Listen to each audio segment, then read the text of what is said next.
வணக்கம். வாரி மத்திய வாரி வணக்கம். அச்சுவன் மகிழ்ச்சி நன்றாக வணக்கம். எல்லாருக்கும் வணக்கம். அன்சிலா அவர்களுக்கு அன்சிலா அவர்களுக்கு வழிகாட்டுவாங்க, என்கரேஜ் பண்ணுவாங்க. என் பேர் டாக்டர் ஜி கோமலலட்சுமி. நான் கோயம்புத்தூரில் கடலூர்லேருந்து வரேன். கணிப்பொறி அறிஞரில் நான் வந்து பிஹெச்டி கம்ப்ளீட் பண்ணியிருக்கேன். இன்றைக்கி இருக்கிற இயந்திர உலகத்தில் எல்லாருமே குஞ்சியே தான் செல்ஃபோன் பார்த்துக்கிட்டே இருக்கோம். மாணவர்களை எப்படி சிந்திக்க வைக்கிறது, செய்தி தொழில்நுட்பம் உருவாக்குறதுக்கு ஒரு மனித மூளை தான். அந்த மனித மூளை இதயத்தோடு தொடர்பு ஏற்படுத்தணும்னா அந்த இயந்திரமும் ஒரு மனித இயந்திரமாக, ஒரு நச்சுக்கள் இயந்திரமாக உருவாக்க முடியுங்கிறது தான் ஒரு கணிப்பொறி ஆசிரியராக என்னுடைய எதிர்பார்ப்பு. அதனால அந்த யார் அந்த மெஷினை டிசைன் பண்ணுறாங்களோ, டெவலப் பண்ணுறாங்களோ அவங்களுக்கு வந்து அன்பு, கருணை, அந்த மெய்திறன்கள்னு சொல்லுவோம் இல்லையா, அதையும் சொல்லிக் கொடுக்கணும். அப்புறம் ப்ரொஃபஷனல் ஸ்கில்ஸு, வாழ்க்கைக்கு தேவையான பொருளை ஈடுபடக்கூடிய ஸ்கில்ஸும் வேணும், ஹார்ட் ஸ்கில்ஸுன்னு சொல்லிட்டு மாணவர்களுக்கு நான் வகுப்பு எடுக்கும் போது சொல்லிக் கொடுக்கறது தான் இந்த KLMN ஸ்வஸ்திக் அப்படிங்கிறது. ஸ்வஸ்திக் அப்படிங்கிறது ஆங்கிலத்தில் தான் வச்சுருந்தேன். அது வந்து சாஃப்ட் ஸ்கில்ஸை சொல்கிறது. எஸ் ஃபார் இது ஒவ்வொரு எழுத்தையும் விரிச்சு தான் நம்ம சொல்லிக் கொடுக்கணும். இன்ட்ரெஸ்ட்டு, வில்லிங்னஸ்ஸு, டைமை ஹேண்டில் பண்ணுறது எப்படி, ஸ்மார்ட்டாக எப்படி திங்க் பண்ணுறது, இது எல்லாத்தையும் ஒரு கேரக்டரை, மனசையும் வளர்க்கணும், அறிவையும் வளர்க்கணும். அதுதான் சமச்சீராக இருக்கணும். அதை யோசிக்கிற ஒரு பையனால தான் ஒரு நல்ல இயந்திரத்தை உருவாக்க முடியும் அப்படிங்கிறது. இந்த விதை வந்து சினிமா துறையில் இருக்கிற ஒரு படைப்பாளியாக சிட்டி எந்திரனில் அவர் ஒரு டெஸ்ட் வைப்பார் அந்த மெஷினுக்கு. இதுக்கு இமோஷன்ஸ் எல்லாம் வேலை செய்யுமா அப்படின்னு சொல்லிட்டு. அப்புறம் அவங்களும் ட்ரை பண்ணுவாங்க. அப்புறம் அந்த இமோஷன்ஸ் ஒர்க் அவுட் ஆகாததுனால அவரையே உருவாக்கி அந்த குழந்தையை டிஸ்மேண்டில் பண்ணியிருக்காரு. அப்போலேருந்து எனக்கு அந்த சிந்தனை இருந்துகிட்டே இருந்துச்சு. அப்போ ஒரு வில்லுத்தனமாக திங்க் பண்ணுற ஒரு மனிதனால் ஒரு மெஷின் வந்துச்சுன்னா அது டெஸ்ட்ரக்ஷனுக்கு தான் வரும். அப்போ ஒரு நல்ல சிந்தனை உள்ள ஒரு மனிதன் உருவாக்கினா அந்த மெஷின் மக்களுக்கு யூஸ் ஆகும்னு அந்த விதையை உருவாக்கின அந்த படைப்பினருக்கும் சினிமாவுக்கும் நன்றி. அதுலேருந்து அந்த நாட்டை வச்சு தான் இதை சொல்லி கொடுத்துருக்கீங்க. அப்புறம் இது ஒரு கணிப்பொறி அறிவியல் பற்றி ஒரு எந்த கருத்துனா இதோட தத்துவங்கள் என்ன சொல்லுது அப்படின்னா, ஒரே தத்துவம் தான்.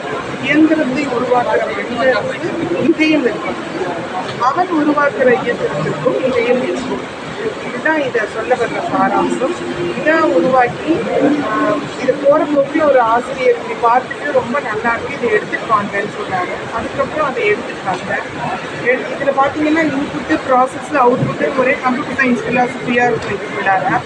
அப்புறம் இதை வெளியில் கொண்டு வரணும்னா இதை வந்து இந்த பிரபஞ்சத்தோட ஆற்றல்லாம் அதில் போட்டுட்டு நம்ம வைஃபை, அது மாதிரி டெக்னாலஜி, சேட்டலைட்டு அப்படின்லாம் நம்ம போனாலே நம்மளுக்கு யூனிவர்ஸை பற்றி தெரிஞ்சிடும். அப்போ யூனிவர்ஸ்லேருந்து ஒரு இன்புட் வந்து நம்மளுக்கு கிடச்சிக்கிட்டே இருக்குது. மெஷினுக்கும் நம்மளுக்கும் டிஃப்ரென்ஸ் இன்னும் நம்ம ஸ்டடி பண்ணிட்டு இருக்கிறது என்னென்னா, நம்மளோட ஐம்புலன்களாலையும் இயற்கையில் இருக்கிற ஆற்றல்களை கிரகிக்க முடியும். மெஷின்ஸ்னால அதை கிரகிக்கிறதுக்கு இப்போ நாங்கள் கோடெல்லாம் எழுதி ட்ரை பண்ணிகிட்டு இருக்கோம். That is the difference. அப்புறம் மெஷின் வந்து டயர்டே ஆகாது. நாம் வந்து நம்மளுக்கு சோர்வுங்கிறது நம்மளுக்கு இயல்பான ஒரு விஷயம். ஸோ அந்த யூனிவர்ஸையும் போட்டு எடுத்துகிட்டு இருந்து அப்புறம் அவர் வந்து இதை நீங்கள் வந்து இதில் இருக்கிற ஒவ்வொரு தத்துவத்தையும் நீங்கள் புத்தகம் ஜேர்னலாக போடுங்கன்னு சொன்னாங்க. ஒவ்வொன்றுக்கும் கட்டுரைகள் எழுதினேன். அப்புறம் அவரே இதுக்கு வந்து தலைப்பு இது ரெண்டாக இருக்குது. இது வந்து மனிதனை உருவாக்கி கல்வி, இந்த சிந்தனைக்கு வந்து எஜுகேஷன் வந்து அவருக்கு தலைப்பு கொடுத்தாங்க. இந்த தலைப்பு உருவாக்கினப்போ இது பள்ளிகளில் எடுத்துகிட்டு போகணும், ஸ்கூல்ஸில் இது வந்து காட்சியும் கருத்தும் அப்படிங்கிற கல்வியியல் தத்துவத்தில் இயங்குது. நம்ம அவனை பார்த்தோம்னா நம்மளுக்கு சிந்தனையில் ஊழதான் ஒரு படைப்பாற்றலாம் உருவாக்குற ஒரு ஈர்ப்பு. அப்படி உருவாக்குறது எப்படி கொண்டு போகிறதுன்னு தெரியல. அதுக்கப்புறம் பிஎட் அண்ட் எம்எட் படித்தேன். படித்த உடனே இந்த கற்றல் கற்பித்தல் உபகரணமாக எடுத்துகிட்டு போகணுங்கிறதுக்காக கல்விக்கொல்லியாக இதை உருவாக்கினேன். இது ஒரு க்ரியேட்டிவிட்டி. அப்போ தான் எனக்கு தமிழ் மக்கள் எல்லாம் எனக்கு தொடர்பு கிடைச்சாங்க. அப்போது ஸ்கூலுக்கு எடுத்துகிட்டு போய் தாய்மொழி கல்வியோட முக்கியத்துவம் தெரிஞ்சு இதை தமிழ் படித்து ஐயா விளக்கப்பட்டேன்.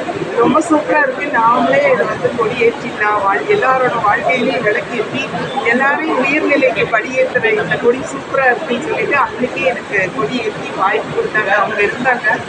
எனக்கு ரொம்ப நெகிழ்ச்சியாக இருந்தது. அதுக்கப்புறம் கொடி ஏற்றிட்டு சும்மா இப்படிதான் பேசிட்டு இருப்போம், என்ன பண்ணுறோம் தெரியல அப்படின்னு சொன்னப்போ ஒருத்தர் நானும் யோசிச்சுட்டு அந்த கொடி ஏற்றிட்டு கொடிப்பாடல் ஏதாச்சும் பாடணும். அப்புறம் எல்லா ஆசிரியர்களுமே எல்லா விதமான ரோல்ஸையும் ப்ளே பண்ணுறோம் இல்லையா, அந்த மாதிரி chemistry, maths, biology, physics, computer science எல்லா பக்கமும் போயிட்டு கடைசியில் இதுக்கு ஒரு கொடிப்பாடல் எழுதியிருக்கிறேன், தாயின் மடிப்பில் பாடு அப்படின்னு சொல்லிட்டு. அந்த பாடலையும் இப்போ ப்ளே பண்ணிக்கலாம், நம்ம ப்ளே பண்ணி நம்ம தான் ஓடுறது. அதை நான் உருவாக்கிட்டேன்.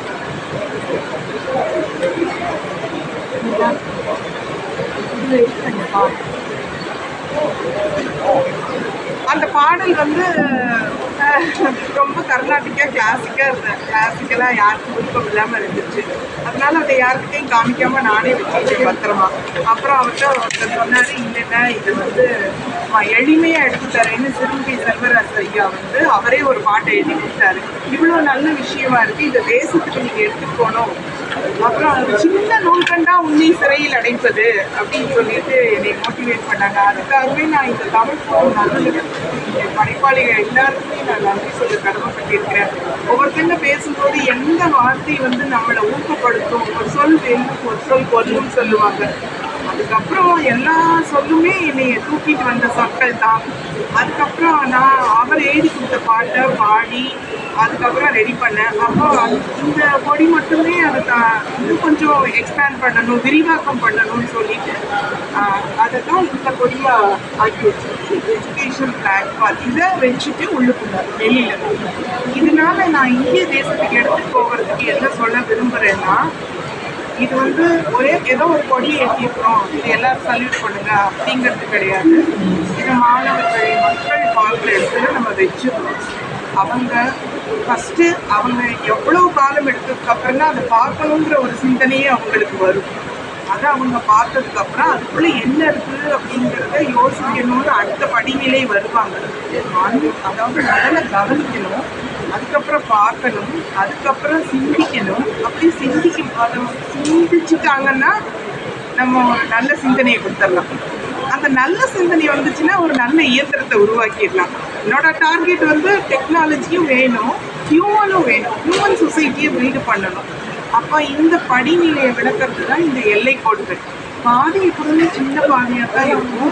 இதில் கிடைக்கிற இன்புட்ஸ் எல்லாம் பாசிட்டிவாக இருந்துச்சுன்னா அதை தெரிஞ்சு கற்று அவனே யோசித்து நான் நெகட்டிவாக கான்ட்ரிபியூட் பண்ணுவான். அதே நெகட்டிவாக கிடச்சிச்சின்னா அதை தான் தெரிஞ்சுக்குவான், அதை தான் கற்றுக்குவான், அதை தான் சிந்தனை பண்ணுவான். அப்போ நெகட்டிவாக தான் அவன் கான்ட்ரிபியூட் பண்ணுவான்.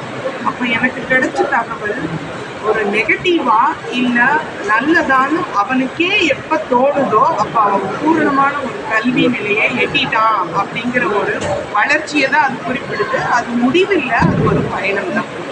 அப்போ அந்த கேலம்ங்கிறது அல்பபெட்டிக்கல் ஆர்டர் படி இருக்கிறதுனால குழந்தைங்களுக்கு ஈஸியாக புரியும், ஞாபகம் வச்சுக்கிறதுக்கு, அறிவாற்றலுக்கு, கேரக்டர் பில்டுக்கு. அப்போ இதை டைரெக்டாக தமிழ் படுத்தும்போது அது இயற்கையாகவே நம்ம தேசத்தை சம்மந்தப்படுத்தின வார்த்தைகளாகவும் ஒரு சிம்பிளாகவும் இந்த அறிவு வெளிச்சம், ஞானச்சுடர் இதெல்லாம் அதுவாகவே ஃபிட்டிங் ஆயிடுச்சு. இதெல்லாம் நான் எதிர்பார்க்கவே இல்லை. அதுக்கப்புறம் இந்த கல்விக்குரிய நம்ம தேசத்துக்கு எடுத்துகிட்டு போகும்போது இந்த உலகம் எல்லாம் என்ன நம்மளை பார்ப்பாங்க. இப்போ விஸ்வகுரு நம்மெல்லாம் சொல்கிறோம், வளர்ந்த இந்தியான்னு நம்மெல்லாம் சொல்கிறோம். இப்போ இருக்கிற எஜுகேஷன் சிஸ்டத்தில் இந்த பிஸ்னஸ் நோக்கி நம்ம எல்லாரும் நம்ம குழந்தைங்களை தயார் பண்ணுறோம். விஸ்வகுரு பாரத் அப்படின்னா நாமளே தற்சார்பு அடைந்த ஒரு வளர்ந்த இந்தியா. அப்போ ஒரு நாட்டோட ஒரு தேசத்தோட வளர்ச்சியை அந்த மக்களோடைய குணங்கள், அந்த மக்களுடைய பொருளாதார வாழ்வாதாரம், அந்த மக்களுடைய மகிழ்ச்சியான மனநிலை, உள்கட்டமைப்பு, தொழில், புதுமை, மருத்துவம் இது எல்லாத்தையும் வச்சுதான் அது வளர்ந்த இந்தியான்னு நம்ம சொல்லுவோம். இன்னைக்கு நம்ம குழந்தைகளை அந்த மாதிரி டெவலப் பண்ணணும்னா ஒரு சந்தோஷமான மக்களை நம்ம உருவாக்கணும். அந்த மக்களுக்கு புதுமையை கற்றுக் கொடுக்கணும், அறிவு தொழில்நுட்பமும் வேணும், சுகாதாரமும் வேணும். முதல் பல படிநிலைகளை எல்லாத்தையும் நாம் எடுத்துகிட்டு போய் கொடுக்கறதுக்கு தொடர்ந்து உற்சாகமாக சிந்திக்கிறது. என்னைக்கு அந்த சிந்தனை வந்து அதிலேருந்து மாறுபடுதோ, சிந்தனை முடங்கிடுச்சுன்னா மனிதனே முடங்கிடுவான். அவனோட சிந்தனையை அப்புறம் ப்ரஷ் பண்ணி க்ளீன் பண்ணி கிளென்சிங் பண்ணி வெளியே எடுக்கிறது வந்து கஷ்டமான விஷயம். ஸோ இது ஒரு முன்னோடி தான். இது வந்து எல்லா பிராந்திய மொழிகளையும் நம்ம எழுதிக்கலாம். ஆங்கிலத்தில் காமனாக சர்வதேசத்துக்கான குளோபல் பர்ஸ்பெக்டிவ் பசுமை குடும்பம் சொல்லுவாங்க இல்லையா. இந்த உலகமே இந்த பூமியே ஒரு ஒரு ஒரு லேண்ட் ஏரியா. அங்கே இருக்கிற எல்லாருமே ரிலேட்டிவ்ஸ் தான், ஃப்ரெண்ட்ஸ் தான். அப்போ அவங்களுக்கு நாம் எப்படி ஈவன் அப்படிங்கிறத சொல்லிக் கொடுக்கணும். பயோடைவர்சிட்டியை பாதுகாக்கணும். இந்த பிரபஞ்சத்தை இதில் இருக்கிற ஒவ்வொரு எலிமெண்ட்டையும் காப்பாற்றணும். அப்போ தான் நானும் வாழலாம். என்னால் அவங்கள வந்து dependency interconnected infinite cycle loop அதை எல்லாருக்கும் நம்ம பேசாமலே சொல்லணும். Silent is the best teacher. So பேசாமலே நம்ம சொல்லணும். அப்போ ஒரு இந்தியாவுக்கு ஒரு மொத்த ஐடென்டிட்டியாக நம்மளோட யூனிட்டி இன் டைவர்சிட்டியில் இதை எடுத்துகிட்டு வரும்போது என்னுடைய தாய்மொழிக்கு ஒரு கல்வி வணக்க பாடலும் வச்சுருக்கேன், வாழ்த்து பாடலும் வச்சுருக்கேன். அவங்க தாய்மொழியில் இதை டீகோட் பண்ணிட்டு இதுக்கு ஒரு மொழிப்பாடலும் எல்லாம் ஒரு ஒரு படைப்பாளியை நம்ம உருவாக்குவோம். அந்த மாதிரி வரும்போது மொத்த நாடுகளும் இந்தியாங்கிற ஜனநாயகத்தை பார்க்கும்போது அவங்க எப்படி யூனிட்டி டைவர்சிட்டியில் இருக்கிறாங்கங்கிறது எல்லாருக்கும் தெரிய வரும். அப்புறம் நாம் வந்து அவங்களுக்கு நம்மளால் உதவியை செய்யணும். இந்த மாதிரி இயந்திரத்தை நல்ல இதயமுள்ள ஒரு இயந்திரத்தை உருவாக்கும் போது அது எல்லாருக்குமே பயனுள்ளதாக இருக்கும். மனிதநேயம் உள்ள மனிதர்களையும் மனிதநேயம் உள்ள இயந்திரத்தையும் நாம் உருவாக்கணும் அப்படிங்கிறத அவங்களுக்கு ஒரு சிந்திக்கிறதுக்கு ஒரு வாய்ப்பை இது கொடுக்கும். இதை வந்து நான் எல்லாருக்கும் சொல்ல என்னன்னா, இதை பாருங்கன்னு நம்ம வந்து இது என்ன சொல்றதுன்னா, இதைத்தான் சிந்திக்கணும், இப்படிதான் சிந்திக்கணும் அப்படின்னு இது சொல்லலை. சிந்திக்கிறதுக்கு ஒரு வாய்ப்பை ஏற்படுத்தி கொடுக்கணும். நீங்கள் என்ன சிந்திக்கிறீங்களோ அதுதான் உங்களோட வெற்றி, அதுதான் உங்களுடைய முழு ஆற்றல். அந்த மனித ஆற்றலை தான் இது வெளிக்கொண்டு வரும். நாம ஒவ்வொருத்தரும் சிந்திக்கணும். அது மாதிரி கேள்வியையும் கொடுத்து விடையும் கொடுத்து நம்ம வாழ்வதற்கு நம்ம தயார் செய்கிற மாதிரி அவனையே கேள்வி கேட்க சொல்லி அவனையே பதிலையும் தயார் பண்ண சொல்லி வாழ்க்கைக்கும் நாம் அவனை தயார் பண்ணுறதுக்கு இது ஒரு வழிகாட்டியாக இருக்கும். இதை வந்து எல்லாரும் பார்த்து அவங்களுடைய பள்ளிகள்லையோ நிறுவனங்களையோ இந்த காட்சி பொருளாக வச்சுட்டோம்னா அவங்களுக்கு மூச்சு விட்டு நிம்மதியாக சிந்திக்கிறதுக்கு ஒரு வாய்ப்பு கிடைக்கும் அப்படிங்கிற எதிர்பார்ப்பு இந்த தேசத்துக்காக கொடுக்கணும். இதை வந்து இந்த தேசத்துக்கு என்னுடைய பங்களிப்பாகவும் அர்ப்பணிப்பாகவும் இருக்கணும்னு நான் இதை முயற்சி பண்ணியிருக்கிறேன். அகாடமிக் சைடு இதுக்கு நான் என்ன பண்ணியிருக்கேன்னா, மொத்த தேசத்துக்கும் புதிய கல்விக் கொள்கை திட்டத்தின் கீழே ப்ரொஃபஸர்ஸ்க்கு கிளாஸ் எடுக்கிறதுக்கு சொல்லிக் கொடுத்து தான் கிளாஸ் எடுத்து தான் மாணவர்களுக்கு எடுத்துகிட்டு போகிறாங்க. அதில் இந்தியாவில் இருக்கிற 28 மாநிலத்துக்கும் நான் ப்ரொஃபஸர்ஸ்க்கு கிளாஸ் சொல்லிக் கொடுத்துருக்கேன். என்ன தலைப்புனா, higher education and human society. Digital சொசைட்டியை நோக்கி போயிட்டு இருக்கிற இந்த உலகத்தை ஹியூமன் சொசைட்டியை நோக்கி கொஞ்சம் டேக் டைவர்ஷன் எடுக்கிறதுக்கு ஏதோ ஒரு முயற்சி பண்ணியிருக்கிறேன். அதுக்கப்புறம் யூனியன் டெரிட்டரியில் கிளாஸ் எடுத்துருக்கு. தமிழகத்தில் இருக்கிற பள்ளிகளில் போய் இந்த கிளாஸ் எடுத்து சொல்லிக் கொடுத்து எல்லாம் பண்ணியிருக்கிறேன். இதுக்கு முன்னாடி 24-25 மதிப்புக்குரிய கல்வி வளர்ச்சி நாள் பெருந்தலைவர் காமராஜர் ஐயா பிறந்ததிலிருந்து இந்த ஃப்ளாகை வாய்ஸ் பண்ணி எல்லாருக்கும் இந்த கல்வி வளர்ச்சிக்காக ஐயா அவங்க எப்படி முன்னெடுத்தாங்க அப்படிங்கிறத சொல்லி சொல்லி கொடுத்துருக்கிறேன்.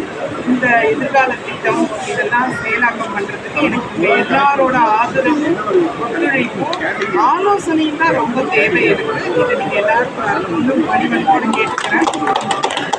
அப்புறம் இன்னும் ஒரு பாயிண்ட் என்னென்னா, எனக்கு ஒரு ஐடியா இருக்குது இதை எப்படி செயலாக்கம் பண்ணுறது சம்மந்தமாக பேசுறதுக்கு நான் எடுத்துகிட்டு போய் கொடுத்துருக்குறேன். எல்லா மாநில கல்விக் கொள்கை இதெல்லாம் இது எப்படி கொண்டு போகலாம் அப்படின்னா, கொடி நாள்னு ஒன்று இருக்கிற மாதிரி கல்வி கொடி நாள்னு ஒரு நாள் உருவாக்கணும்னு நினைக்கிறேன்.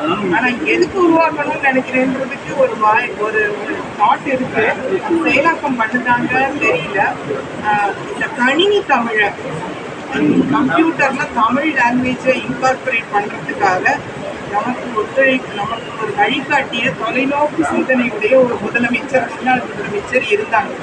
அவங்க தான் கணினி தமிழை வந்து நம்ம ஸ்கூல்ஸில் கொண்டு வரணும், கம்ப்யூட்டர் சயின்ஸ் இல்லாமல் குழந்தைங்களுக்கு எதுவும் ஆகாதுன்னு அவங்க தொலைநோக்கு திட்டத்தை உருவாக்கினாங்க.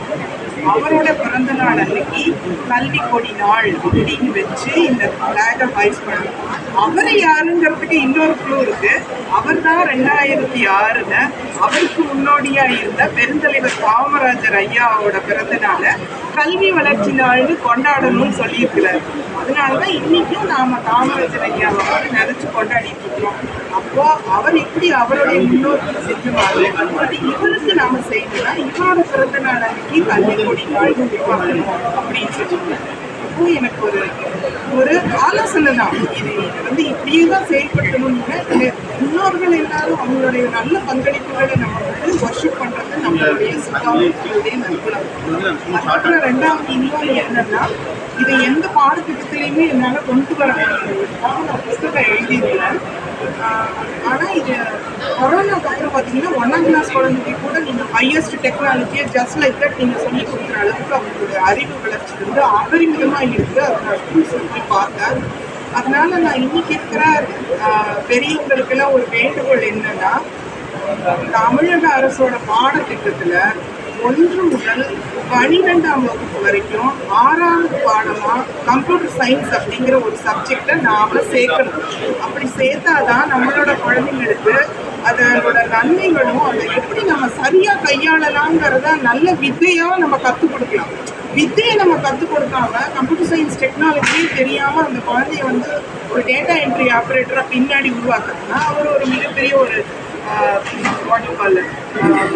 சுந்தர் பிச்சை ஐயா அவங்க மாதிரியோ இல்லை இன்னும் எத்தனை பேர் இருக்காங்களோ அவங்கள மாதிரி உருவாக்குறதுக்கு வகுப்பு 1 முதல் 12 வரைக்கும் கணிப்பொறி அறிவியலை 6வது பாடமாக சேர்க்கணும். அந்த பாடத்துக்கு ஆசிரியர்கள் கம்ப்யூட்டர் சயின்ஸ் படித்து பிஎட் அண்ட் எம்எட் டீச்சர்ஸை கொண்டு ஒரு வேலை வாய்ப்பு கொடுக்கணும். அப்படி கொடுக்கும் பொழுது இந்த கணிப்பொறியில் ஒரு நல்ல மனிதன் ஒரு நல்ல இயந்திரத்தை உருவாக்குறதோட விகிதம் அதிகரிக்கும். அப்போ சின்ன குழந்தைங்க தானே ரொம்ப அறிவாகவும் சின்ன குழந்தைங்கலாம் ரொம்ப குட்டாக இருப்பாங்க இல்லையா? அப்போ அந்த குழந்தைங்க நெகட்டிவ் மெஷின்ஸை உற்பத்தி பண்ண மாட்டாங்க. அப்போ சின்ன குழந்தையாகவே இருக்கும்போது கம்ப்யூட்டர் சயின்ஸை இன்ட்ரடியூஸ் பண்ணணும். அப்போ 1லேருந்து 12 வரைக்கும் 600 அவுட் ஆஃப் 600 வரும்பொழுது எல்லாமே சமச்சீராக ஆகிடும். இதுவும் என்னுடைய அகடமிஷியனாக என்னுடைய வேண்டுகோள். இந்த வேண்டுகோளையும் நான் முயற்சி பண்ணிட்டு இருக்கேன். இதுக்கும் நீங்கள் எல்லாரும் ஒரு வழிகாட்டும். நம்மளுடைய அடுத்த தலைமுறை குழந்தைகள் நல்ல குழந்தைகளாக கணிப்பொறியை உருவாக்கவும் கையாளவும் இந்த வித்தகர்களாக இந்த 21st செஞ்சுரி ஸ்கில்ஸில் மெயின் ஸ்கில்லு இந்த கம்ப்யூட்டர் சயின்ஸ் ஸ்கில்லு அதை அவங்க தெரிஞ்சுக்கிறதுக்கு நம்ம சிறு வயதிலேயே அவங்களுக்கு ஒரு வாய்ப்பு கொடுக்கணும்னு கேட்டுட்டு இவ்வளவு நேரம் என்னுடைய பேச்சு பொறுமையாக கேட்டவங்க எல்லாரும் எனக்கு பரவாயில்ல பாடிக்கலாம். நீங்க பாடுறீங்களா? நான் பாடி நீ பாடுறீங்களா? அந்த புத்தகத்தை பார்த்து எல்லாருமே பாடுறேன். வாய்ஸ் வீட வாய்ஸ் பாடுறேன். சரி.